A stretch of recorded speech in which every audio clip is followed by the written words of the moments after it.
Evet, siz Rami Koç meselesine dair de görüşlerinizi paylaşabilirsiniz ama sorumuz Sayın Yüksel Mutlu'ya da olduğu gibi festivallerle ilgili değerlendirmeler. Siz biraz da Alevi Kurumu'nun bütün süreçlerinde önemli ölçüde görevler ve sorumluluklar almış bir arkadaş olarak daha önceki festivallerle de kıyaslayarak değerlendirme yapabilirsiniz. O anlamda anlamlı ve önemlidir. Buyurun, söz sizin. Evet, teşekkür ediyorum. Şimdi Rami Koç meselesi gerçekten bir beyaz anlayışın, bir beyaz Türklüğün dışa vuruşudur. Yani böyle ve hatta onu siyaset camiasından da destekleyici açıklamalar gelmiştir. İşte Rami Koç 95 yaşındadır. Bu ülkede çok büyük katkıları olmuştur. İşte samimi bir ortamda, Ne var yani? samimi bir ortamda böyle bir şey söylemiştir. Ne var yani diye böyle Tırnak bu içinde içinde tabii. evet tırnak içinde böyle Irkçılığı bu meşrulaştıran. ırkçılığı meşrulaştırmaya çalışan bir beyaz Türk anlayışının dilidir Rami Koç'unkisi. Şimdi hiçbir yerde, yani bunlar kahve ortamlarında bile bu muhabbet edilecek bir ifadeler değil bunlar. Ve biraz önce sevgili Yüksel Mutlu'nun da söylediği gibi yanında bir dönem ülkeyi idare etmiş bir başbakan da ağzını doldurup kahkahalarla kendisine katılması çok üzüntü vericidir. Çok nefret dilini güçlendiren bir tavır sergilemiştir. Bu kabul edilecek bir durum değildir. Yani Rami Koç ve onun arkasındaki siyasi partilerinin destek vermeleri işi büyük bir vehamet daha katmıştır. Suçu da daha da büyütmüştür. Evet. Acıyı azaltmamıştır, dindirmemiştir ve bu suçu daha da büyütmüştür.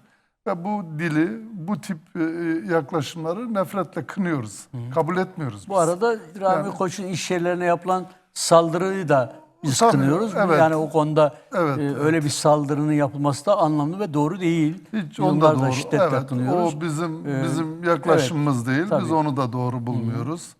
Artık kimler yaptıysa onu da tam bilgi Mafyatik sahibi değil. ilişkilerdir yani Evet, bunlar. doğru Fırsattan bulmuyoruz. faydalanmak isteyen Evet. mafyatik ilişkilerdir yani onlar.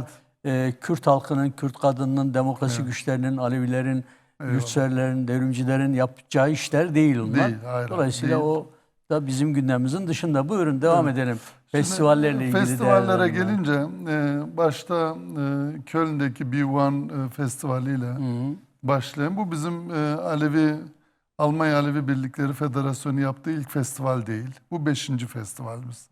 Onu buradan belirteyim. Yani merkezi olarak düzenlediğimiz 5. festivalimizdir. Ondan önce biz Heilbronn'da Sivas katliamı sonrası bir stadyumda yaptığımız yoğun katılımlı bir festival yaptık. Onun ardından Bin Yılın Türküsü, ardından Ağıt'tan Umud'a ve sonra Kadının Türküsü ve en son olarak da 30 Mayıs'ta işte Köln'de yaptığımız B1 Festival. B1 Festivali'nin ayrı bir özelliği var. Diğer festivaller daha çok bizim acımızı anlatan ve paylaşan ve kültürümüzü, bizzat Alevi toplumunun kültürünü paylaşan ve acılarını paylaşan festivallerdi. İçerik olarak öyle planlanmıştı ama B1 Festivali daha çok sadece Alevi toplumun, Alevi hareketini yaptığı bir festivaldi ama toplumun tümüne yönelik bir festival olarak düşünülmüştü. Çünkü orada katılımcılara bakıldığı zaman ya da oradaki konuşmacılara bakıldığında da toplumun tümüne, artık Aleviler sadece meseleleri kendi içerisinde değil, topluma yönelik bir mesaj verme ve işte bizim yaşam anlayışımız, bizim arzuladığımız toplum böyle bir toplumdur, böyle bir dünyadır. O düşüncelerini de orada ifade ediyor. Yoğun bir katılım vardı.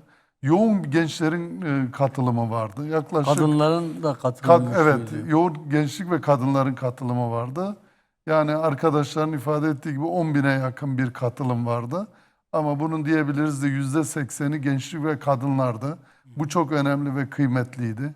Artık herkes, toplumun bütün cinsiyetleri ve toplumun bütün katmanları böyle bir festivallerde geleceğe dair nasıl Türkiye'de, dünyada nasıl bir topluluğun, nasıl bir yaşamın oluşması gerektirir, buna yönelik çok ciddi mesajlar verdiler. Orada konuşmalar da yapıldı. Birçok yani son dönemde Cumhuriyet Halk Parti'ye yapılan bu darbe de orada kınandı.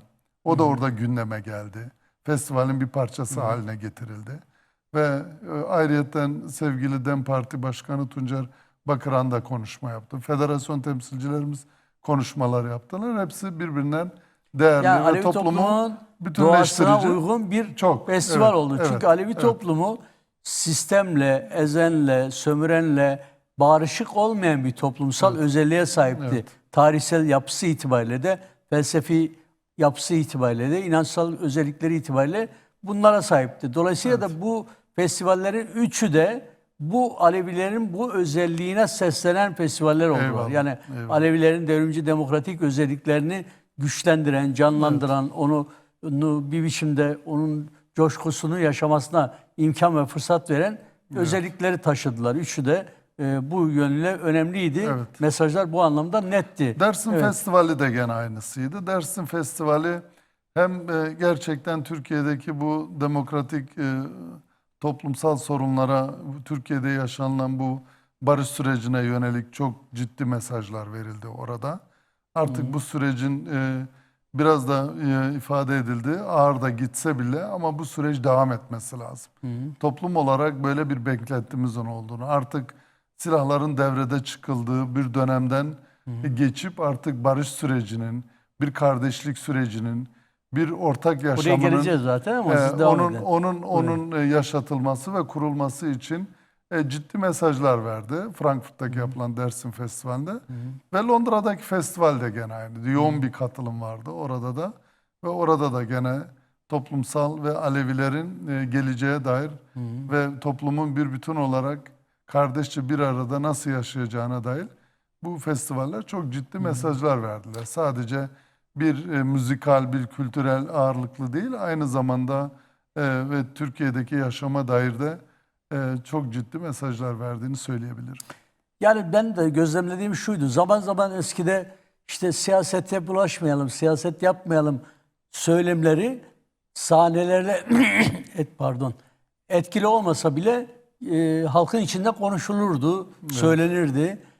Ama bu festivallerin hiçbirinde bunlar olmadı. Tam tersine Aleviler değiştirme, dönüştürme iradesini ortaya koyan ve bu cepheden yer alan, bu yakada yer alan bir tutum izlediler. Yani gerek DEM Parti'nin ve demokratik güçlerin bulunuyor olması ve onların ciddi anlamda kendi mesajlarını veriyor olmaları, gerek CHP'ye yapılan saldırılara karşı ortaya konan tavrıyla Aleviler çok net, çok anlaşılır, çok anlamlı mesajlar verdiler. Evet. Şüphesiz şöyle bir şey anlaşılmamalıdır. Her şey çok mükemmeldi, hiç eksiklik yoktu, her şey dört dörtlüktü şeklinde anlaşılmamalıdır. Hayat mükemmel değildir. Dolayısıyla planladığımız herhangi bir etkinliğin planladığımız gibi gitmesini beklemek de gerçekçi değildir. Eksikleri, hataları, yetersizlikleri mutlaka olmuştur. Ama onların aşılmasını sağlamak da bizim görevimiz. Yine onu düzenleyenlerin, onun içinde yer alanların, ona yol açanların görevi ve sorumluluğudur. Evet, siz devam Yani edeceksiniz. Aleviler tabii ki fraksiyon siyasetine her zaman karşıydılar. Karşı çıktıkları nokta oydu. Ama Aleviler bu mücadele, 35 yıllık mücadele içerisinde de onlar da öğrendiler ki artık bizim attığımız her adım siyasetle alakalı bir adımdır. Yani onun için bizim temsiliyet gücümüzün de burada olmasına gerektiğini çok iyi biliyorlar. Ve o yönlü de çok büyük bir çaba sarf ediyorlar. Yani artık böyle o fraksiyon siyasetlerinden çıkıp toplumsal bir mücadeleye ve toplumsal bir siyasete ve toplumsal bir yaşama dair bir mücadelenin esas alındığını Aleviler bu son 3 festivalde çok net bir şekilde verdiler. Mutlaka ki yani bir çalışma kendi içerisinde eksikliklerini beraber getirir. Bu şüphesiz öyledir. Her zaman en mükemmelini yapmak istersiniz. Ama bazen eksiklikler de birlikte doğuyor. Bunlar doğal şeylerdir. Bir dahakinde daha iyisi yapılır ve ondan çıkan eksiklikler bir ötekisinde daha iyi şekilde yapılır. Ama önemli olan gençliğin katılmasıydı. Çok önemliydi. O gençliğin ve kadınların yoğun katılması çok önemliydi. Ve verilen onların oradaki o konuşmalara verilen katkı, her birinin artık gerçekten biz burada Türkiye'deki değişik katmanların bir arada yaşamak istiyoruz. Biz hepimiz bu geldiğimiz ülkenin bir parçasıyız demeleri çok değerli ve kıymetliydi. Peki çok teşekkürler. Barış ve demokratik toplum süreciyle ilgili gelinen noktada bir yasanın çıkartılması tarafların mutabık olduğu bir nokta. Bu önemli bir nokta aslında. Yani yasa sadece bir tarafın talebi üzerine çıkmıyor. Taraflar Kürt Halk Önderi Öcalan, PKK ve devlet yetkilileri mutabık kalmış durumdalar. Yasanın çıkması isteniyor. Bu konuda ortaklaşılmış durumda. Ancak yasanın içeriği konusunda kamuoyunda somut bir bilgi söz konusu değil. Dolayısıyla yasanın çıkmasına ortaklaşılmış olmasının öneminden bakarak konuya dair görüşlerinizi bizimle paylaşır mısınız? Buyurun. Evet, memnuniyetle. Şimdi tabii ki bu süreç yani yaklaşık 1,5 yıl önce başlayınca varılması gereken nihai hedef buydu. Türkiye'deki bütün çatışmalı bir süreci geride bırakıp ve geleceğe dair toplumun bir arada yaşayacağı ve bütün kesimlerin mutabık olduğu bir hukuki süreç, bir anayasa, bir hukuki metin, bunların hazırlanması gerekiyordu. Şimdi oraya gelince tabii ki biraz mesela ağırdan da alınsa ama süreç kendi meramı içerisinde devam ediyor. Bunu söylemek lazım. Yani burada işte bazı kesimler, bazı siyasi partiler saldırılarda da bulunsa bu sadece bir seçim süreciyle ilgili bir yasa olacaktır. İşte yeniden işte birini cumhurbaşkanı yapma süreciyle ilgili olacaktır. Bu toplumun tümünü kapsamayacaktır falan gibi sözlerle de ifade edilse bu öyle değil. Bu yasa bütün toplumu kapsayacak ve bütün bu geride bıraktığımız bu çatışmasız süreci artık bir daha Türkiye'de yer bulmayacağı ve herkesin bu çatışmasız süreç içerisindeki var olan kesimlerin de yaşayabileceği, gelip sığınabileceği bir metin, bir yasal metin hazırlanması gerekiyor. Buna ihtiyaç da var. Yani hepimiz biliyoruz yani bu sorun Kürtler yaratmadılar. Kürtler bu sorunu kendi kucağında buldular. Aleviler de böyle bakıyorlar. Yani bu sorunu yaratanlar yaklaşık 100 yıldan beri bu devleti idare edenlerin elinde olan bir durum. Başka bizler, Aleviler, Kürtler bu sorunu kendiliğinden yaratmadılar. Var olan bir soruna şimdi çözüm bulunulmaya çalışıyor. Bunun için de bir yasal statü yaratılması çok önemlidir. Ve biz de toplum olarak buna destek veriyoruz. Aleviler de destek veriyorlar. Yani yaptığımız biz de kendi kurumlarımızdaki sohbetlerde, muhabbetlerde, toplantılarda, panellerde bu sürecin devam etmesi. Yani ve böyle festivaller zaten bu anlamda kitlesel destek ifadesiydi. o da İrade orada da dile beyanıydı. getirildi defalarca. Ama dediğimiz gibi kendi içimizdeki çalışmalarda da biz bu sürecin arkasında olduğumuzu, desteklediğimizi ve bu süreci çok ağırdan alınması bekleyelim, duralımla tarif edilecek bir süreç değil. Ve bunun bir an önce yapılmasından yanayız biz de. Alevi toplumu olarak da biz beklentimiz bu yönlüdür. Peki çok teşekkürler. Elbette sizin de bu konuda görüşleriniz önemli. Buyurun. Evet şimdi bak Azcan 2002'ye baktığımız zaman 2002'de Tayyip Erdoğan İstanbul Büyükşehir Belediye Başkanı iken İmamoğlu'na atılan iftiralar ona da atılmıştı. Ama o zaman Tayyip Erdoğan bir sabah vakti kuvvetli güçleri tarafından gidip evinden alınmadı. Cezaevine de konulmadı. Yargılama başlatıldı ve sonradan o yargılamalar bir şekilde sonuçlandı. Yani Tayyip Erdoğan suç işlerse cezasız ama başkaları yani o zaman aynı suçlamalar. O da suç mu değil mi belli evet, değil. Evet. Aynı suçlamalar kendisine de yapılmıştı ve kendisi sadece davalar açılma yönelikti ve sonra kendileri zaten 2002'den sonra ayrıldılar, parti kurdular, iktidara geldiler. Ve şu anda İmamoğlu'na yapılan aynısı. Kendisini yaşadığı aynısı ama şartlar çok farklı. Evinden tutuyorsun, alıyorsun, cezaevine atıyorsun. Bütün haklarını elinden alıyorsun. Ailesine, çocuklarına, çevresine, hatta şoförüne, kim varsa hepsine yoğun bir baskı uyguluyorsun. Ve oradaki yapılanlar bir suçmuş gibi kamuoyuna yansıtıyorsun. Ya işlenmiş gibi bütün yapılan suçlamaların hakikat olduğu gibi kamuoyuna yansıtıyorsun ve bunu o kişiyi siyasi arenadan yok etmeye. Neden yok etmeye çalışıyorsun? Çünkü kendisini alternatif gördüğü için, çok açık ve net. Bu Kazanma yapılan potansiyeli taşıdığı ve yüksek kendi bir, iç saltanatını evet, yıkacağı aynen için. öyle. Biz Cumhuriyet Halk Parti adayını belirledikten sonra işte 19 Mart'ta Cumhuriyet Halk Partisi'ne İmamoğlu'yla başlayan ve bugüne geldiğimiz bu butlan meselesine kadar geldiğimiz süreç tamamen bir iktidar meselesidir. Başka bir siyasi meseledir bu. Bunun hukukla, suç işleyip işlememeyle hiçbir ilgisi alakası yoktur. Bu tamamen bir siyasi bir meseledir. Siyasi mesele üzerinden Cumhuriyet Halk Partisi'ne operasyonlar çekiliyor. Yani buna düşünün, o dönemin savcısı şimdi getirip Adalet Bakanı yapıldı. Bu durumu daha güçlü kılabilmek için, daha güçlü bir şekilde o insanları zaptırap altına almak için getirip eski başsavcı, Cumhuriyet Başsavcısı şimdi Adalet Bakanı yapıldı. Yani burada verilmek isteyen mesaj, sen oradan çıkmayacaksın. Cumhuriyet Halk Partisi zaten kendisi söyledi, yani Tayyip Erdoğan en yakın zamanda Türkiye'nin layık olacağı bir muhalefete kavuşacağını. Bu cümleleri kendisi kurdu. Geldiğimiz noktada da öyle bir muhalefetin, yani Peki burada kendisinin arzuladığı, kendisinin istediği, muhalefeti kendisi yapılandırıyor. evet, kendisine uygun olan en iyi bir muhalefeti yaratma çabası içerisinde Tayyip Erdoğan. Peki bu durumda, gelinen bu noktada Kılıçdaroğlu'nun pozisyonu ne?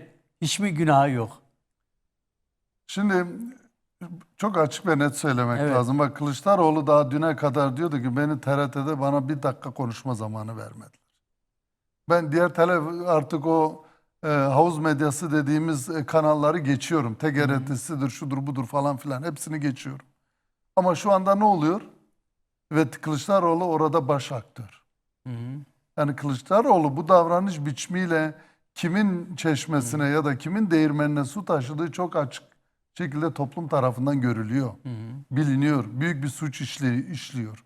Yani oraya olabilir, hukuki bir süreçtir. Gelmiş olabilir de oraya. Hukuk üzerinden kendisi de öyle izin ifade verirsen ediyor. bir şey eklemek Buyurun. istiyorum. Şimdi bu CHP'nin yöneticilerinin yaptığı, kongrede yaptığı hatalar anlatılıyor ya. Evet, evet. İşte rüşvetler, şunlar Evet, bunlar. evet, Ya bunu yapmayan Türkiye Cumhuriyeti'nde sosyalist, devrimci, yurtsever, demokrat partiler dışında parti mi var? Evet, Demirel mi yapmadı? Evet, evet. Erbakan mı yapmadı? Türkeş mi yapmadı? CHP daha önce defalarca bölünüp parçalanmadı mı? AKP bugün, MHP aynı şekilde rüşvetlerin, iltimasların, suistimallerin yaşandığı bir camia değil mi? Yani sanki bunlar sadece onlara özgüymüş. Kendileri sütte çıkmış, ak kaşıkmış gibi bir görüntü veriyorlar. Doğru değil. Hepsi aynı suçu işlediler. Ama bir biçimde Cumhuriyet Halk Partisi'nden siyasal bir fatura ödenmek isteniyor. Bu da Kılıçdaroğlu vasıtasıyla Azizim, şimdi yapıyor. kemalete eriştik. Biz neler gördük neler. Evet, evet. Türkiye'de, yani bu özellikle Türkiye'nin son 60 yılda ya da 47 yılda idare ettiği bu sağ partilerde biz neler gördük neler. Yani bunların hepsi yaşanıldı, sizin söylediğiniz. Halen yaşanıyor, evet. Şu anda bu iktidardan gitmek istemeyene karşı bir toplumda bir şey var. Yeter artık yani. Yani sen 24 yıldır oradasın. 24 yıldır bu ülkeyi idare ettin. Ülkenin geldiği nokta belli. Ekonomik olarak ülke inim inim inliyor. Büyük bir sıkıntıları var. Her gün çağrılar yapıyor. Dün gene çağrı yapmıştı. İşte uluslararası sermayeye çağrı yapıyor. Gel de Mevlana'nın dediği gibi nasıl gelirsen gel, yeter ki gel. Yani gel ülkemi talan et. Ne yaparsan yap. Sana bütün zemini açacağız, hazırlıyoruz. Bütün hukuksal zemin senin için hazırdır. Gel, yeter ki paranı bize getir. Ne yaparsan yap diye çağrılar yapıyor. Ona rağmen hiç kimse gelmiyor. Kimse gelmeyecekti. Çünkü kimsenin bunun artık idaresine, bunun hukuk anlayışına, Türkiye'deki demokratik sürece güveni kalmadı. Sermayende güveni virgül kalmadı. koyalım. Yüksel, Aleviler CHP'de yaşananlar karşısında nasıl bir tutum izlemelidirler? Yani Aleviler, Çok kısaca. Aleviler çok iyi biliyorlar. Yani geçmişte Tayyip'in Kılıçdaroğlu'na yönelik cibiliyetini sorgulamasını unutmazlar. Biliyorlar. Bu meselenin de onun devamı olduğunu biliyorlar. Yani Aleviler biliyor. Aleviler Türkiye'de belli bir kesim gerçekten yani bu oran tam söyleyemem. Bugün DEM Parti'ye de büyük bir saygı sevgileri var Alevilerin. Yani oradaki o hakikati de görüyorlar. Biraz önce sevgili Yükselcan söyledi. Aleviler hakikatin peşindeler. Hakikati buldukları zaman onun peşini bırakmazlar. Toparlayalım. Bundan Selahattin Demirtaş'a da büyük saygı sevgileri var. Onun için bu ama ana muhalefet partisi Cumhuriyet Halk Partisi olduğu için Aleviler var gücüyle Cumhuriyet Halk Partisi o partili olmasa da bile o sürece destek veriyorlar. Bu tabii kesindir. Biz Türkiye'de bir değişimin, siyasi değişimin, yeni bir siyasi atmosferin gelmesi için Aleviler olarak ana muhalefet partisi güç kimdeyse yaramıza tuz basıp orayı destekleyeceğiz. Bizim bakış açımız böyle. Peki çok teşekkürler.